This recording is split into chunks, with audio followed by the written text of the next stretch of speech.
नमस्कार शेतकरी मित्रांनो आपल्या यूट्यूब चॅनलवर तुम्हाला सर्वांचे स्वागत आहे। मित्रांनो कर्जमाफी संदर्भात एक नवीन अपडेट आहे। तर कर्जमाफी संदर्भात आपल्या महाराष्ट्र राज्याचे कृषी मंत्री कोकाटे साहेबांच्या माध्यमातून एक घोषणा करण्यात आली होती कर्जमाफीची, आणि राज्य शासनाच्या माध्यमातून सुद्धा निवडणुकीच्या अगोदर कर्जमाफी होणार अशी घोषणा केली होती।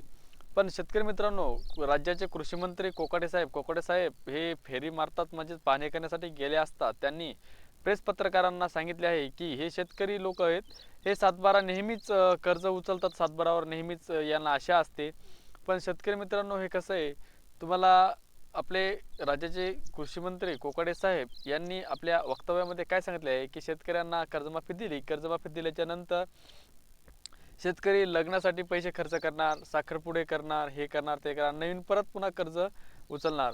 तर याच्यावर अजितदादा काय म्हणाले याची आपण संपूर्ण माहिती बघणार आहोत। संपूर्ण माहिती शेवटपर्यंत बघा, आणि चॅनलवर तुम्ही नवीन असाल तर चॅनल सबस्क्राइब करायला विसरू नका। कृषी मंत्र्यांनी शेतकऱ्यांना सुनावलेलं आहे, कर्जमाफीच्या प्रश्नावर शेतकऱ्यांना सुनावलेलं आहे की 5-5, 10-10 वर्ष तुम्ही कर्ज भरत नाही आणि कर्जमाफीची वाट बघता, आणि कर्जमाफी झाल्यानंतर कृषी मंत्री नाशिक दौऱ्याच्या जिल्ह्यावर होते दादा, नंतर तुम्ही लग्न साखरपुडे करता, अशा प्रकारे कृषी मंत्र्यांनी शेतकऱ्यांना पाहणी करायला गेले होते। तिथे शेतकऱ्यांना म्हणले तुमची कर्जमाफी केली की का, असं जर मला माहिती नाही, मी त्यांच्याशी माहिती घेईन, परंतु असं जर बोलले असतील तर शेतकऱ्यांच्या संदर्भामध्ये नक्की काय होतं पत्रकार मित्रांनो, तुम्ही आम्हाला सांगता त्यावेळेस ज्याच्याबद्दल तुम्ही बोलता त्या व्यक्तीला पण विचारून किंवा नक्की काय तुमच्या तोंडून स्टेटमेंट गेलेलं आहे हे मला त्यांना विचारावं लागेल।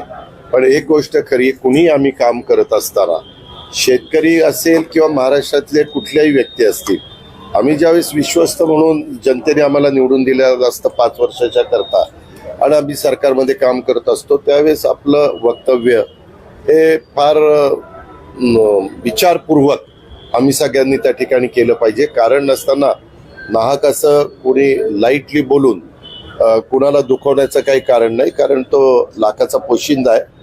आज तो आपल्याला सगळ्यांना जगवण्याचं काम करतो, भाजीपाला, फळं, धान्य देण्याचं काम करतो। त्याच्यामुळं शेतकऱ्यांच्या संदर्भामध्ये आम्हाला सगळ्यांना आपलेपण आहे, आत्मीयता आहे, त्यांना वेगवेगळ्या ठिकाणी मदत करणं हे आमचं कर्तव्य आहे। त्यांना त्यांच्या मालाला योग्य पद्धतीनं भाव कसा मिळेल, त्यांना बाजारपेठ कशी मिळेल, आणि त्यांचं एकंदरीतच आर्थिक परिस्थिती पण चांगली कशी राहील याबद्दल प्रत्येक सरकारने प्रयत्न करायचाच असतो, तो आम्ही पण